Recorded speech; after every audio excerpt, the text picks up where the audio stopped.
Welcome, and thank you for joining this presentation on post traumatic growth in first year teachers working in high need schools. My name is Patrice Cannon, and I am a doctoral student at Liberty University.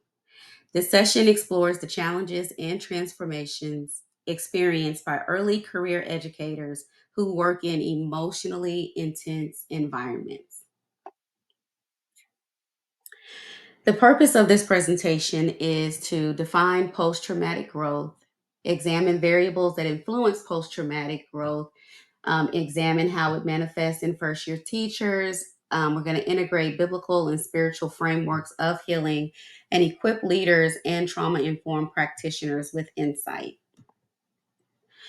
Here's a roadmap of our time together. We're going to begin by discussing the research context and then examine post traumatic growth through a theoretical, cultural, and spiritual lens. We're going to explore key variables, future research needs, and close with reflection and encouragement. So, why this topic is important? Teaching is not just a job. After about 20 years working in high need schools, it is definitely a calling that often comes with emotional hardship, secondary trauma, a deep stress. And yet, for many first year teachers, this pain becomes a catalyst for growth. And this presentation is going to explore how and why. First year teachers in high need schools, they face layered adversity, ranging from, as I said before, student trauma and under resourced environments, a lack of support, and also systemic inequities. And this context can leave them emotionally depleted. But for some, they emerge in these type of environments and they don't just survive, but they begin to thrive. In high need schools, many first year teachers are placed in some very demanding environments, and often they are under resourced with high trauma exposure and minimal preparation. So, their professional identities, while they're still being formed, they may feel emotionally overwhelmed by the disconnect between what they were actually trained to do and what they're actually facing in the classroom. And so this early disillusionment is a major contributor to the attrition crisis. And research by Scalvig found that nearly half of all new teachers in high need schools leave their profession within 5 years. And these vulnerabilities must be acknowledged, not as failure, but as part of the transformation process that, if they have the proper support, can lead to post traumatic growth. Teaching in high need schools, it means stepping into communities that it may be often marked by poverty, systemic neglect, and often you can have an exposure of violence, a high exposure to violence. And every day, these teachers absorb student trauma stories while managing their own emotional load, often without training and support. Jennings noted that teachers in these contexts are at high risk of developing secondary trauma stress. The weight of grief, chaos, and student dysregulation doesn't just disappear at the end of the day. It actually settles in and slowly mimics symptoms of trauma in educators themselves. And so, this is why trauma informed systems must prioritize not only the student healing, but also that of the adults who are serving children in these high need schools. New teachers often feel the unspoken expectation that they have to hold it together, to stay strong, composed, and appear that they are unaffected for the sake of their students.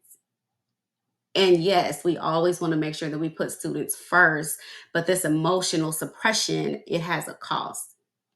And so Tate emphasized that constantly containing emotional distress without some type of release valve, can lead to internal intention and even spiritual depletion.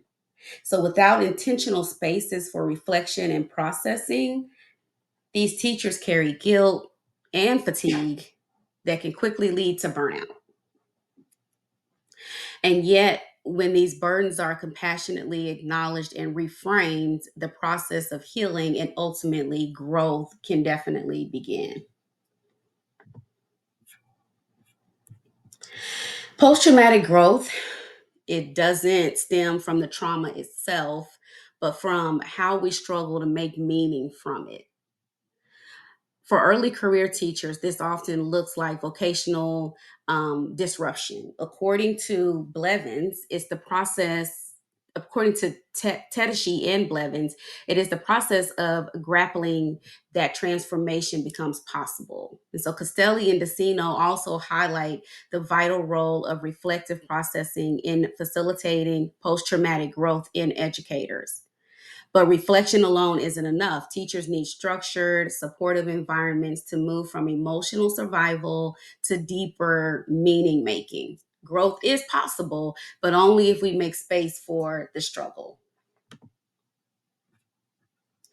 The early stages of disillusionment, when teachers question their purpose, their competence, and the systems around them, can feel like defeat. But for many, this is where transformation begins. And so Gu and Day found that teachers who experience post traumatic growth often described a renewed sense of purpose and clarity after working through this internal conflict. Their narrative shifted from despair to recommitment. But that shift wasn't accidental. It was fostered through mentorship, a time to reflect, and often a spiritual recentering. Meaning making is not just a psychological process, it's deep, human, and for many, deeply spiritual. The first, the first year of teaching is definitely crucial. Intensely, it's lots of pressure, deeply revealing. And in this space, pain and purpose collide. And so, as Castelli and Decino describe, with the right trauma informed scaffolding, adversity can catalyze a stronger professional identity and a more grounded sense of calling. Teachers often emerge with greater emotional awareness, more empathy for students, and a refined understanding of their vocation. So, for Christian educators, this is so crucial, but it causes this, and it can also awaken a deeper spiritual calling. And so a sense that they were placed in these spaces not just to teach, they also begin to understand the purpose behind why they're even there.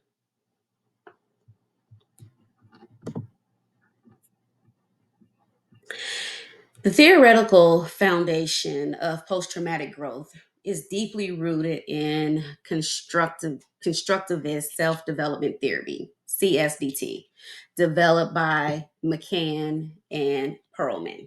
And this theory proposes that trauma fundamentally disrupts core self-structures, our beliefs about safety, trust, control, and meaning. So, for educators, especially those experiencing moral injury or disillusionment, growth is possible when they can actually reflect on these disruptions and rebuild a new internal narrative that aligns with their core values. In this process, relational support and spiritual framing are very critical. And so CSDT offers a helpful lens to understand how first year teachers in trauma saturated settings might move from emotional fragmentation to growth through relational and spiritual reorganization. Tedeschi and Calhoun's widely recognized PTG model identifies five domains where growth can occur: personal strength, new possibilities, deeper relationships, an increased appreciation of life, and spiritual transformation. These are not just abstract categories, they show up in real and tangible ways for first year teachers. Many report a stronger sense of empathy, a deeper sense of a calling, and more meaningful relationships with students and peers. This model reminds us that trauma may fracture us, but growth often takes root in those very fractures. Recent neuroscience is beginning to confirm that educators have long um, intuited healing changes the brain. And Jen found that post traumatic growth correlates with neuroplasticity, particularly in areas of the brain tied to stress, re- tied to stress response and emotional regulation, like the prefrontal cortex. For first year teachers, reflective practices such as journaling or prayer can help rewire these trauma affected pathways. And over time, these rewiring shows up as increased emotional regulation and the ability to respond to stress with greater flexibility and presence. Not everyone exposed to trauma experiences growth, as we know that. Pratty and Petrotoni identified key predictors of post traumatic growth, including social support, emotional processing, and the perceived intensity of the stressor. For teachers, this means that support from administration, peer validation, and opportunities for professional reflection are not luxuries, but they're very critical. I often tell my first year teachers, find your teacher bestie, your support system. Practices like journaling, group processing, and mentoring relationships are protective factors that can significantly shape a teacher's capacity to grow for growth in adversity, to grow from adversity, I'm sorry. So personality matters. Research from Zollner and Maker shows that individuals who are more open to experience socially engaged and spiritually grounded are more likely to experience post-traumatic growth. For educators, particularly those navigating chaotic environments, these internal resources are essential. A teacher who frames their hardship through a lens of faith or purpose is not in denial. They are activating one of the most potent predictors of resilience. Faith traditions can also offer ritual, community, and meaning making practices that facilitate deep emotional meaning. Reflection is not just helpful, but it is definitely essential. Costelli and Decino emphasize that metacognition, or the ability to think how you're thinking, to think about one's thinking, is a key mechanism in transforming distress into growth. Reflective practice allows educators to pause, name what's happening, and reframe their experiences. Whether through thought records, professional supervision, or daily journaling, these tools give teachers the power to process trauma rather than absorb it. Post traumatic growth, it doesn't happen in a vacuum. Sullivan reminds us that trauma informed growth is shaped by the systems surrounding the individual. When school culture embraces emotional safety, wellness practices, and supportive leadership, new teachers are more likely to thrive. On the other hand, when schools ignore trauma or reinforce silence, the chance for growth diminishes. And this is why embedding trauma informed principles in the very DNA of our schools is extremely critical. Post traumatic growth is never a one size fit all. Teachers from historically marginalized identities, Black, Indigenous, LGBTQ, um, first gen college graduates often face intersecting layers of adversity. Brian Davis and Ocampo stress that while cultural identity can complicate the healing process, it can also deepen it. Growth for these educators must be seen through a culturally responsive lens, one that honors the reality of inequity while elevating the strength of identity, resilience, and community. For Christian educators, the post traumatic growth journey is not only psychological, but also spiritual. Langberg and Yancey highlight that faith can frame suffering as part of a redemption process. Scripture, especially passages like Isaiah 61, 1 through 3, offers a theology of healing where ashes are exchanged for beauty and despair for praise. For many teachers, these verses provide a foundation for vocational renewal and emotional restoration. Spiritual meaning making becomes not just a coping mechanism, but a source of strength and coherence and a renewed calling. When we look at all these variables together, internal factors like faith and reflective practice, systemic support like leadership and culture, and relational anchors like mentorship, we begin to see a full picture of what enables post traumatic growth in our first year teachers. And growth is never guaranteed. But when distress is acknowledged, contextualized, and surrounded with intentional support, what once seemed like burnout can instead become breakthrough. And growth becomes more possible. Um, it becomes more than possible, it becomes probable. So let's look at a real world example. Miss T began her teaching career in an urban middle school deeply impacted by violence and chronic absenteeism, a world issue. Within just 6 months, she encountered student death, constant behavior crisis, and a noticeable lack of administrative support. So, understandably, this could have led to burnout or departure. But through participation in a trauma informed professional development cohort, reflective journaling, and the guidance of a seasoned mentor, she began to reframe that distress. And so over time, this reflection gave way to a sense of purpose. Today, she mentors new students and leads restorative practices on her campus, an embodiment of post traumatic growth through meaning making.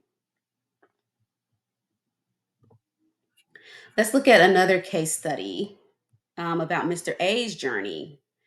And he illustrates another facet of post traumatic growth, spiritual crisis and renewal. After experiencing two student suicides, he was left emotionally destabilized and spiritually disoriented. As a Christian, he questioned God's presence and purpose in such profound suffering. But rather than turning away and leaving the profession, Mr. A leaned into pastoral counseling and reflective prayer practices. Slowly, his crisis of faith transformed into a deeper vocational calling, and he now advocates for student mental health and faith based trauma response. His path echoes biblical models of transformation where suffering becomes a doorway to service. So, why these cases matter is because in both these cases, they offer invaluable insight into the lived experiences of post traumatic growth. As Calhoun and Tedeschi note, growth is deeply subjective, and narratives provide a window into the complexity and uniqueness of each path. Some educators grow through mentorship, others through activism or theological meaning making. These stories challenge us to avoid a one size fit all support systems and instead build trauma informed structures that honor diverse paths to healing. So, what should schools do with this knowledge? First, we must acknowledge that first year teachers in high need settings carry invisible wounds. Absolutely. Trauma informed schools are not just student centered, they are adult sensitive. Jennings and Sullivan recommend emotional supervision, mentorship, and PD that integrates adult social emotional learning. These are not soft spaces, they're strategies that prevent attrition and promote growth. School leaders play a very critical role in shaping environments where post traumatic growth can take root. Principals must lead with vulnerability, prioritizing emotional safety alongside academic results. We definitely want to focus on academic results, but that is not the main thing. So, training in vicarious trauma and emotional literacy should be embedded within the leadership preparation. According to Bright, well being should become a key performance metric, not a side note. Leadership that models self awareness and care creates conditions for staff to flourish even in adversity. Teacher preparation programs must evolve. Many still graduate students with a deep knowledge of pedagogy, but little preparation for trauma saturated classrooms, especially those in high need schools.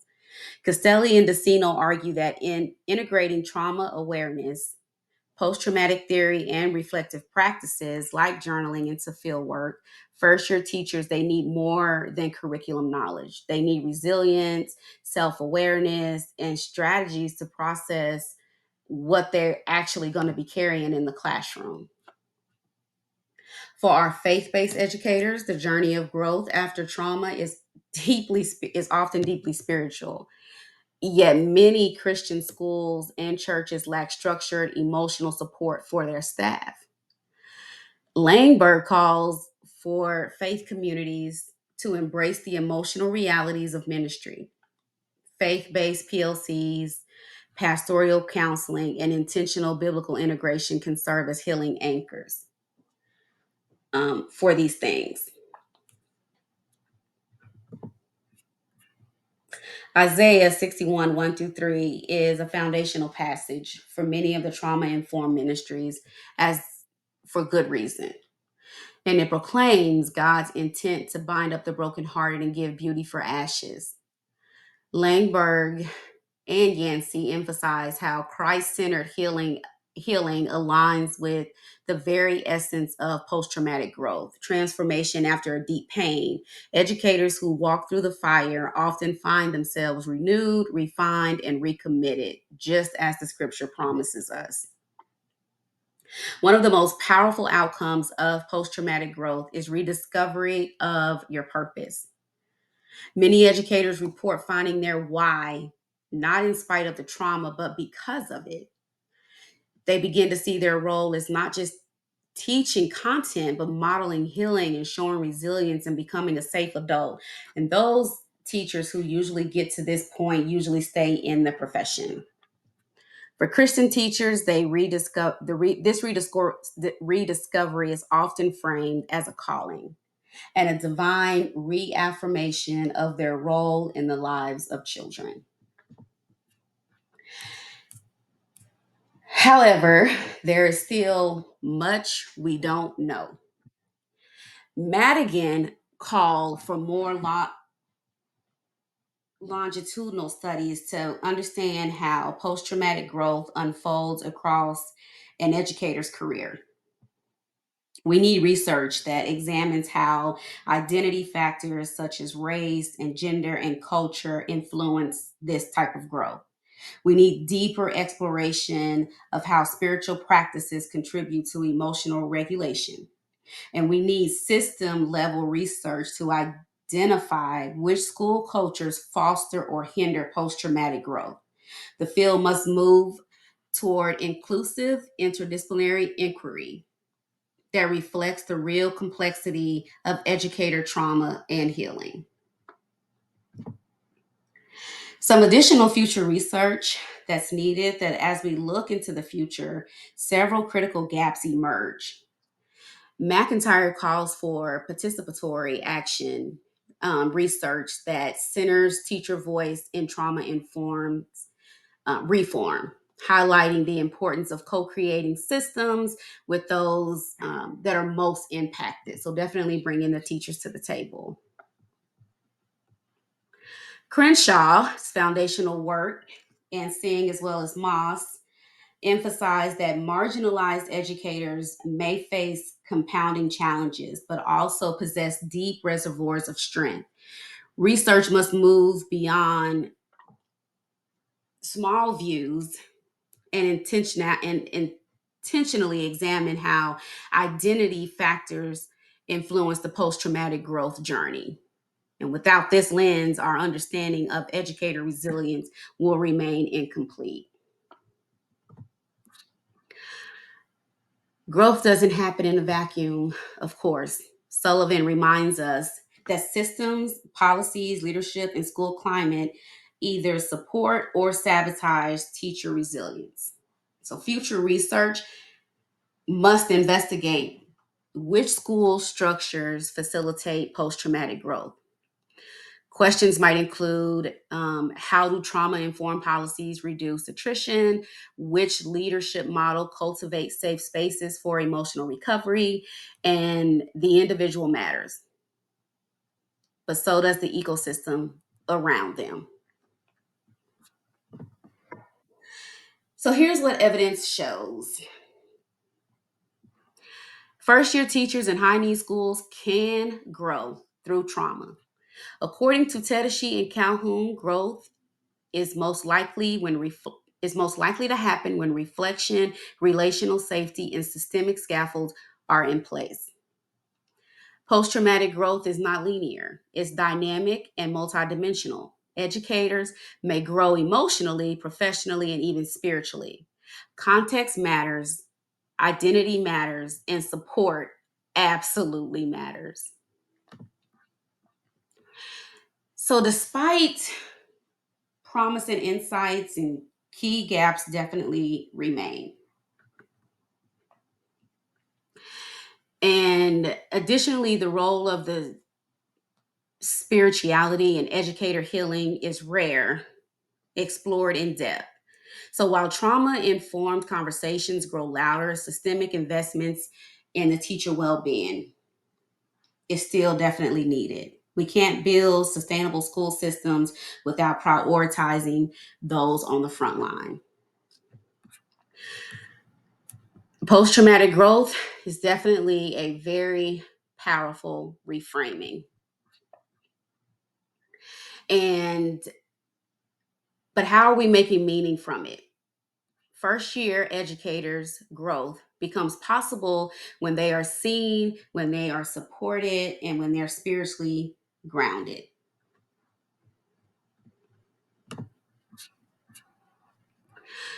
Langberg reminds us that healing is not always fast, definitely not easy, but with the right framework is possible. Teachers are not surviving adversity, many are transforming because of it.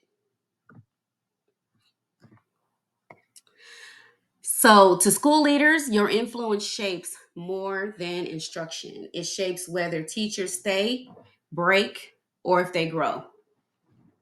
Sullivan emphasized that trauma informed leadership includes mentorship programs, of course, and peer debriefing spaces and policies that prioritize emotional safety. The safe adult isn't just for students, it's a commitment leaders must make to their staff as well.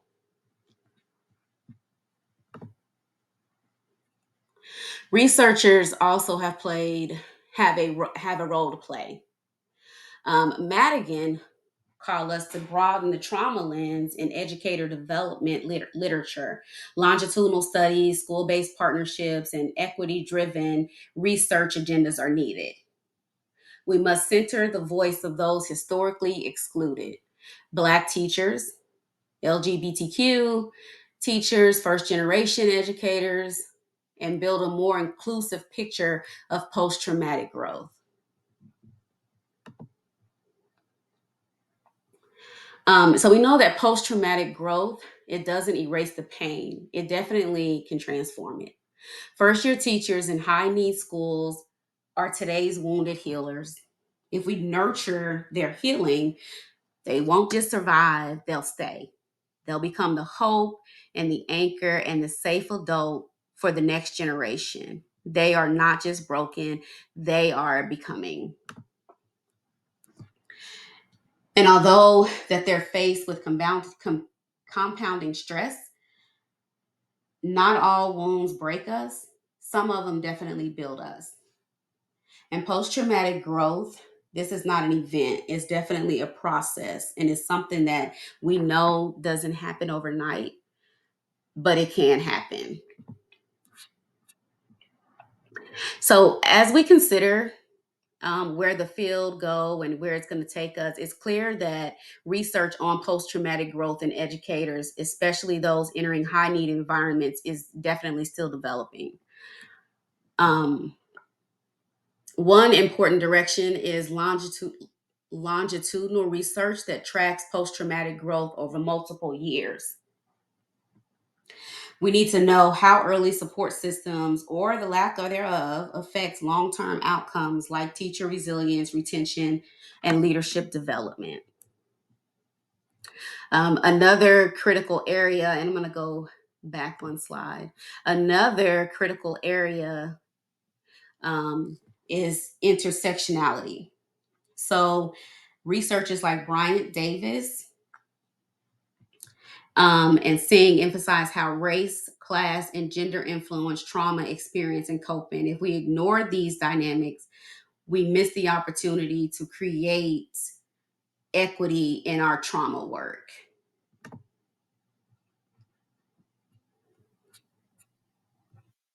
So let me just close by grounding us in why this work matters. First year teachers in high need schools often enter with a passion to make a difference, only to find themselves overwhelmed by secondary trauma, systemic barriers, and emotional burnout. The pain is not the end of the story. Research shows that growth is definitely possible. It happens when we provide structured support, normalize emotional challenges, and create a culture that says you don't have to be perfect to belong here. We're not just building classrooms, we're building people. And that includes the adults who show up every day trying to do what's right for kids. Isaiah 61 reminds us that beauty can rise from ashes, that joy replace mourning, and that restoration is possible. And in while this is often quoted in spiritual settings, I believe it applies deeply to the work of educators who are recovering from trauma and rediscovering why they entered this field in the first place. So, to those who are teaching in hard places, to those who stayed after they were broken, and to those building systems of support, thank you. This isn't just a presentation, this is a commissioning. You are healing agents, and whether you know it or not. This is my thesis along with this presentation that post-traumatic growth in K through 12 teachers working in high need urban schools demonstrate how prolonged exposure to student trauma, systemic inequities, and emotional exhaustion can, when supported by the reflective practice and collegial care, lead to increased professional purpose, relational empathy, and emotional resilience. I definitely hope I showed you all how today. There's a complete reference document that's going to accompany this presentation that's going to be attached. Thank you very much for viewing my presentation.